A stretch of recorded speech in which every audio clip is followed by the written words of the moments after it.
The Passion of our Lord Jesus Christ, according to St. Matthew. When Jesus had finished saying all of these things, he said to his disciples, "You know that after 2 days the Passover is coming, and the Son of Man will be handed over to be crucified." The chief priests and the elders of the people gathered in the palace of the high priest, who was called Caiaphas, and they conspired to arrest Jesus by stealth and kill him. But they said, "Not during the festival, or there may be a riot among the people." Now while Jesus was at Bethany, in the house of Simon the leper, a woman came to him with an alabaster jar of very costly ointment, and she poured it on his head as he sat at the table. But when the disciples saw it, they were angry and said, "Why this waste? For this ointment could have been sold for a large sum, and the money given to the poor." But Jesus, aware of this, said to them, "Why do you trouble the woman? She has performed a good service for me.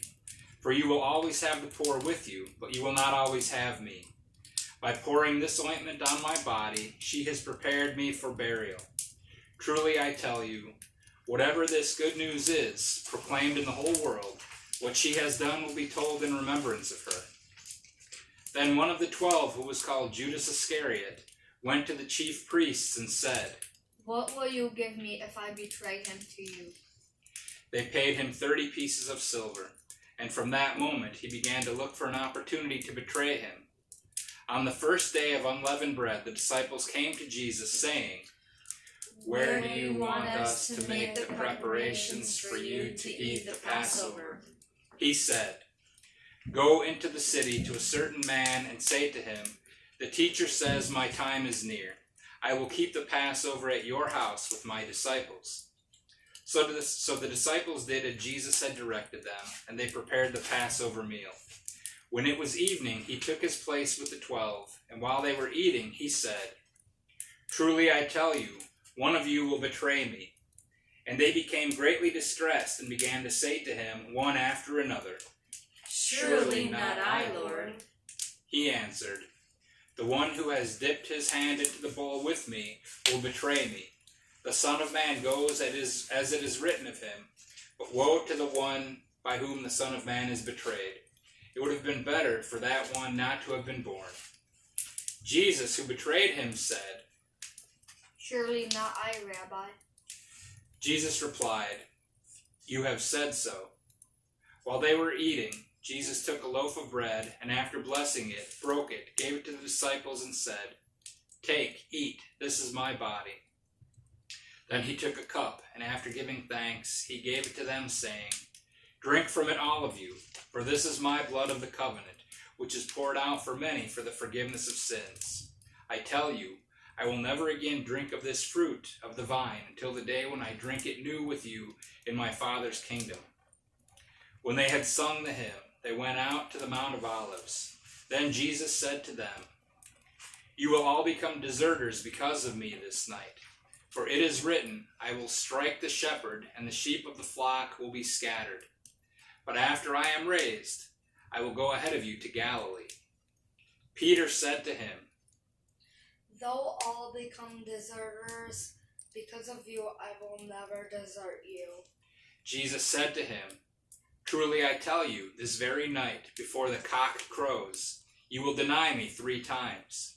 Peter said to him, "Even though I must die with you, I will never deny you." And so said all the disciples. Then Jesus went with them to a place called Gethsemane, and he said to his disciples, "Sit here while I go over there and pray."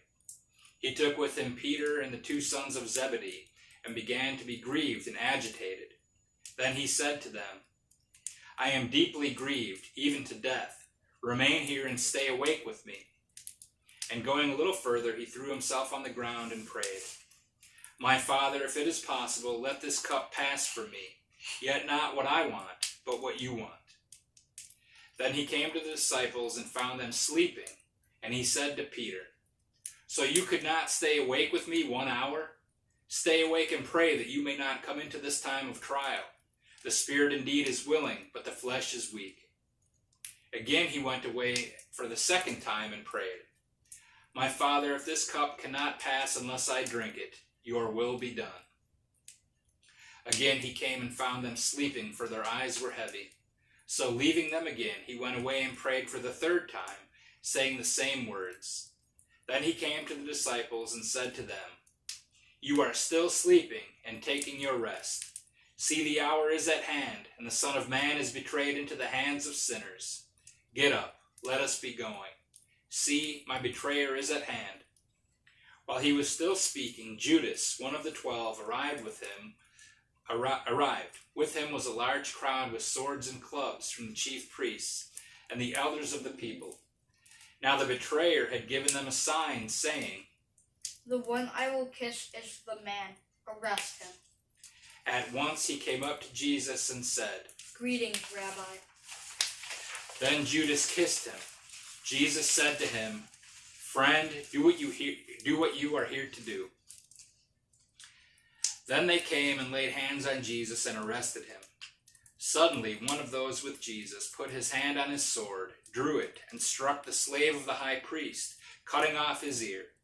Then Jesus said to him, "Put your sword back into its place, for all who take the sword will perish by the sword. Do you think that I cannot appeal to my Father, and he will at once send more than 12 legions of angels? But how then would the scriptures be fulfilled, which say it must happen this way?" At that hour Jesus said to the crowds, "Have you come out with swords and clubs to arrest me as though I were a bandit? Day after day I sat in the temple teaching, and you did not arrest me. But all this has taken place so that the scriptures of the prophets may be fulfilled."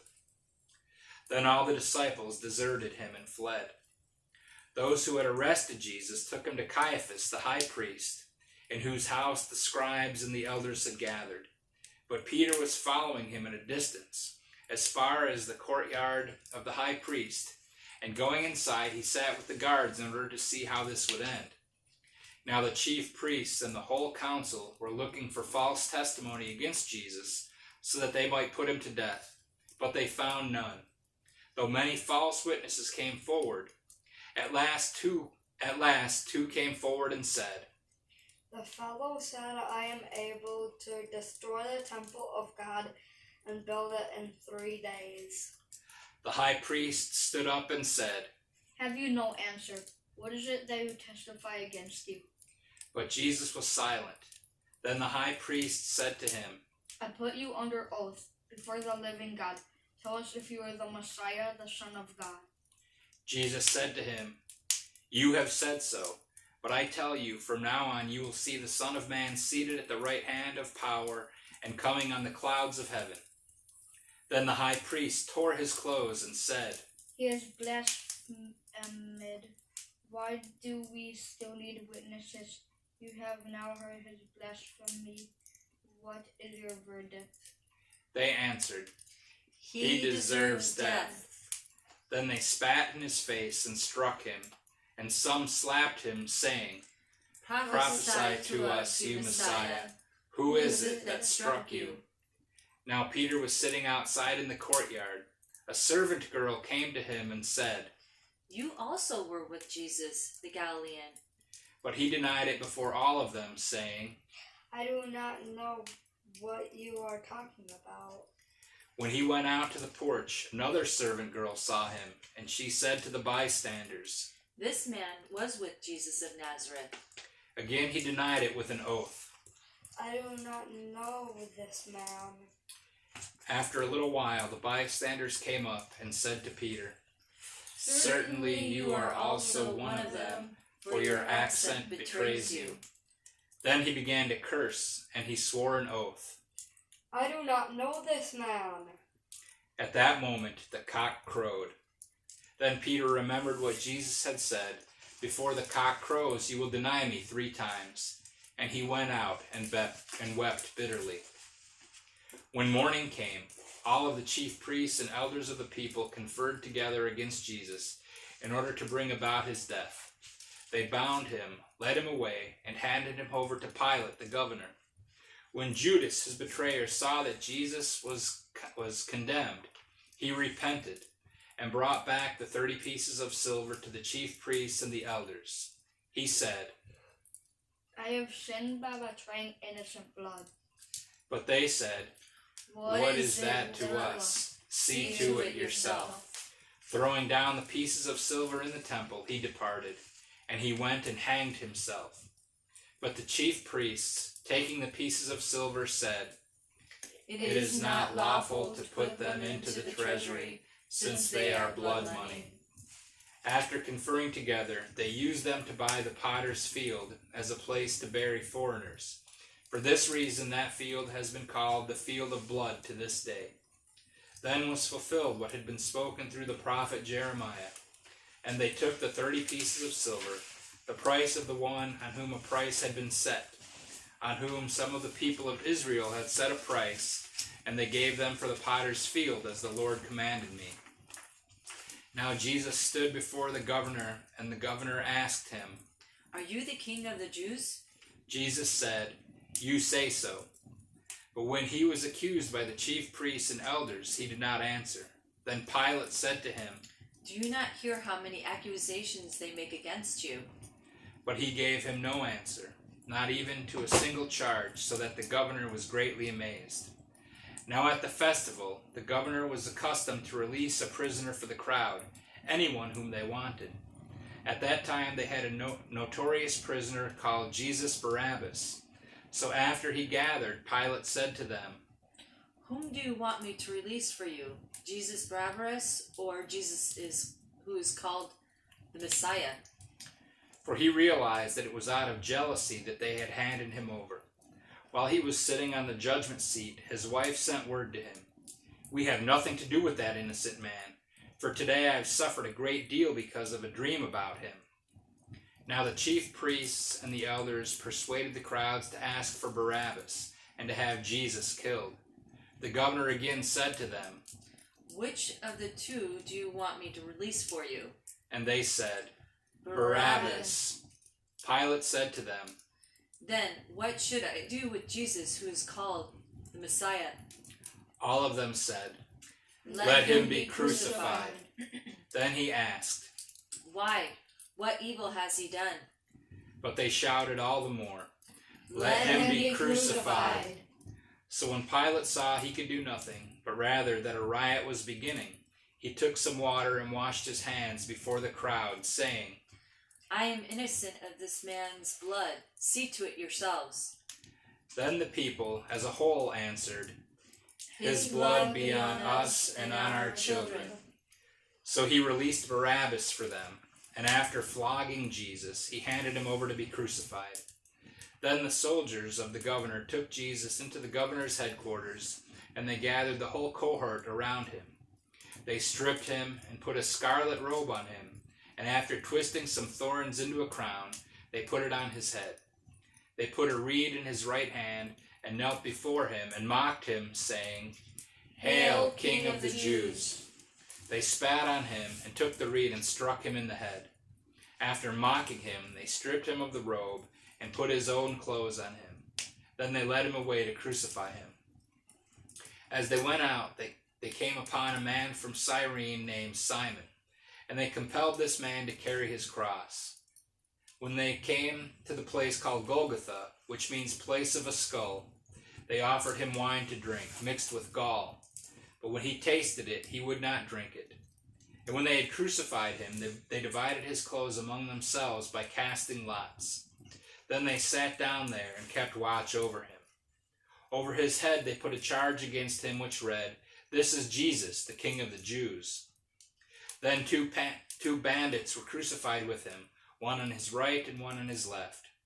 Those who passed by derided him, shaking their heads and saying, You who would destroy the temple and build it in 3 days, save yourself. If you are the Son of God, come down from the cross. In the same way the chief priests also, along with the scribes and elders, were mocking him, saying, He saved others, he cannot save himself. He is the King of Israel.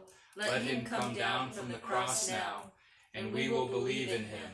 He trusts in God. Let God deliver him now, if he wants to, for he said, I am God's son. The bandits who were crucified with him also taunted him in the same way. From noon on, darkness came over the whole land until 3 in the afternoon. And about 3 o'clock, Jesus cried out with a loud voice, Eli, Eli, lema sabachthani. That is, my God, why have you forsaken me? When some of the bystanders heard it, they said, This man is calling for Elijah. At once, one of them ran and got a sponge, filled it with sour wine, and put it on a stick, and gave it to him to drink. But the others said, Wait, let us see whether Elijah will come to save him. Then Jesus cried again with a loud voice, and breathed his last. At that moment, the curtain of the temple was torn in two, from the top to the bottom. The earth shook, and the rocks were split. The tombs also were opened, and many bodies of the saints who had fallen asleep were raised. After his resurrection, they came out of the tombs and entered the holy city and appeared to many. Now when the centurion and those with him who were keeping watch over Jesus saw the earthquake and what took place, they were terrified and said, Truly this man was God's Son. Many women were also there, looking on from a distance. They had followed Jesus from Galilee and had provided for him. Among them were Mary Magdalene, and Mary the mother of James and Joseph, and the mother of the sons of Zebedee.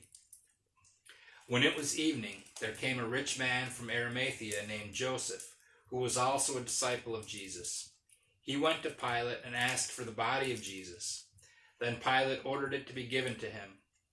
So Joseph took the body and wrapped it in a clean linen cloth, and laid it in his own new tomb, which he had hewn in the rock. He then rolled a great stone to the door of the tomb and went away. Mary Magdalene and the other Mary were there, sitting opposite the tomb. The next day, that is, after the day of preparation, the chief priests and the Pharisees gathered before Pilate and said, Sir, we remember what that impostor said while he was still alive. After 3 days I will rise again. Therefore command the tomb to be made secure until the 3rd day. Otherwise his disciples may go and steal him away, and tell the people he has been raised from the dead.